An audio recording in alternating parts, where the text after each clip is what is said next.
Hello పిల్లలు! ఈరోజు మనం వినబోయే అందమైన కథ పేరు 'చిన్న మొక్క'. చిన్న పని కూడా పెద్ద ఫలితం ఇస్తుంది. ఇక ఆలస్యం కాకుండా కథలోకి వెళ్ళిపోదామా? అనగనగా ఒక ఊరిలో ఒక చిన్న అబ్బాయి ఉండేవాడట. ఆ అబ్బాయి పేరు రాము.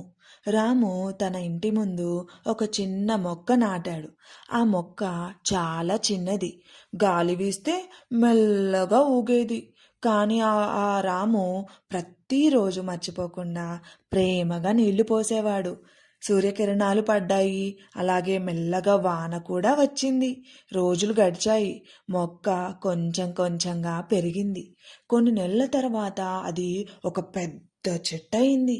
అందరూ ఆ చెట్టు నీడలో కూర్చొని చల్లని గాలిని ఆస్వాదించారు.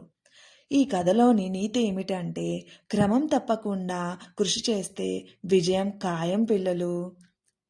ఇక మరి మీరు కూడా ఒక మొక్క నాటుతారా? మరిన్ని మంచి కథల కోసం మా ఛానల్‌ను ఫాలో అవ్వండి.